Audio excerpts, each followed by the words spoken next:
دوستو، آج کی اس ویڈیو میں ہم محمد بن قاسم کے بارے میں بات کریں گے۔ دوستو، اگر آپ ہمارے چینل پر نئے ہیں تو ہمارے چینل اوصاف ٹی وی کو سبسکرائب کر دیں اور ساتھ میں دیے گئے بیل آئیکن کو دبانا نہ بھولیں۔ دوستو، عربوں کا جو سردار تھا محمد بن قاسم، اس کی برصغیر میں آمد اور سندھ کی فتح کے بارے میں ہم آپ کو آج بتائیں گے۔ سب سے پہلے آپ کو ہم یہ بتائیں گے کہ عربوں کا پیشہ تجارت تھا، اس لیے وہ دنیا کے مختلف ممالک میں تجارت کی غرض سے آتے جاتے رہتے تھے۔ وہ ہندوستان میں مال و اسباب کشتیوں اور جہازوں کے ذریعے مصر اور شام تک پہنچاتے تھے۔ تجارت کی وجہ سے وہاں کے لوگوں کے ساتھ عربوں کے خوشگوار اور گہرے تعلقات قائم ہو چکے تھے۔ عربوں نے یہاں کے مقامی لوگوں تک اسلام کا پیغام بھی پہنچانا شروع کر دیا تھا۔ سری لنکا کے ساحل پر بھی مسلمان تاجر آباد تھے۔ 703 میں مکران کے گورنر سعید بن اسلم کو قتل کر دیا گیا اور اس کے قاتل نے سندھ کے راجہ داہر کے ہاں پناہ لے لی۔ حجاج بن یوسف نے قاتل کی واپسی کا مطالبہ کیا، لیکن راجہ داہر نے اس مطالبے کو مسترد کر دیا۔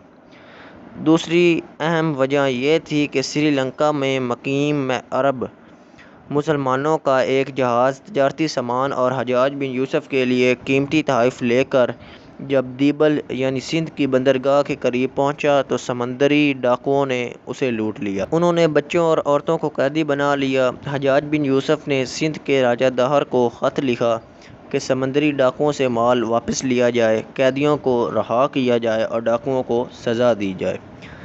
راجہ داہر نے جواب میں لکھا کہ بحری ڈاکو اس کے قابو سے باہر ہیں۔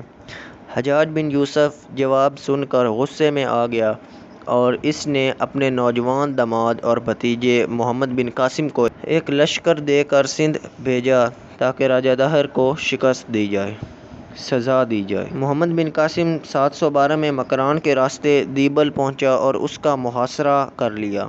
دیبل کراچی کے پاس سندھ کی ایک مشہور بندرگاہ تھی۔ حجاج بن یوسف نے محمد بن قاسم کو لکھا، راجہ داہر کو دریائے مہران سندھ مت عبور کرنے دینا، دشمن کا مقابلہ کھلے میدان میں کرنا، لشکر کی ترتیب کا خیال رکھنا اور سندھ کے سرداروں کی حمایت حاصل کرنا۔ محمد بن قاسم نے ان ہدایات پر عمل کیا اور فتح حاصل کی۔ دیبل کے وسط میں ہندوؤں کا ایک مندر تھا جس پر ان کا سرخ جھنڈا لہراتا تھا۔ ہندوؤں کا عقیدہ تھا کہ جب تک جھنڈا لہراتا رہے گا اس وقت تک انہیں کوئی نقصان نہیں پہنچا سکتا۔ مسلمانوں نے جب منجنیق چلائی تو ایک پتھر جھنڈے پر جا لگا، جھنڈا نیچے گر گیا اور ہندوؤں کے حوصلے پست ہو گئے۔ اس کے بعد راجہ کی فوج قلعے سے باہر آ کر لڑنے لگی۔ مسلمان بڑی بہادری سے لڑے اور قلعے پر قبضہ کر کے شہر کو فتح کر لیا۔ راجہ داہر میدان جنگ سے فرار ہوا اور بعد میں مارا گیا۔ مسلمانوں کو بحری ڈاکوؤں کی قید سے رہائی ملی اور ان کو سخت سزا دی گئی۔ 712 میں سندھ مکمل طور پر فتح ہو گیا۔ اس دور میں ملتان کا صوبہ بھی راجہ داہر کی سلطنت میں شامل تھا۔ یہ شہر تجارت کا مرکز اور مضبوط قلعوں میں شمار ہوتا تھا۔ یہاں کا حکمران راجہ داہر کے بھائی کا بیٹا تھا۔ جب سندھ کی فتح کے بعد محمد بن قاسم ملتان پہنچا تو اس نے اسلامی لشکر کا مقابلہ کیا، لیکن میدان جنگ سے بھاگ کر جان بچائی۔ ملتان سے محمد بن قاسم کو بے شمار مال و دولت ملی، جس کا کافی حصہ سپاہیوں میں تقسیم کر دیا گیا اور باقی حصہ حجاج بن یوسف کو عراق بھیج دیا گیا۔ اس فتح سے حجاج بن یوسف بہت خوش ہوا۔ راجہ داہر کی شکست کے بعد سندھ کے لوگوں نے محمد بن قاسم کو خوش آمدید کہا۔ محمد بن قاسم نے فتح سندھ کے بعد مساوات اور عدل کا نظام رائج کیا، جس سے ہندو معاشرہ بہت متاثر ہوا۔ نچلی ذات کے ہندوؤں نے محمد بن قاسم اور اس کے ساتھیوں کے اخلاق اور رواداری سے متاثر ہو کر اسلام قبول کر لیا۔ مسلمانوں نے تعلیم دینے کے لیے مدرسے کھولے، ہندی کتابوں کے عربی میں ترجمے کیے۔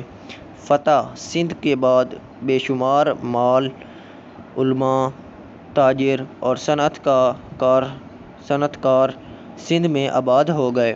جنوب مشرقی ایشیا کہ ساحلی علاقوں کے ساتھ عربوں کی تجارت بھی محفوظ ہو گئی اور اس میں اضافہ بھی ہو گیا۔ دوستو اگر آپ کو ہماری یہ ویڈیو اچھی لگے تو اور ویڈیو دیکھنے کے لیے ہمارے چینل کو سبسکرائب ضرور کیجیے گا۔ اللہ حافظ۔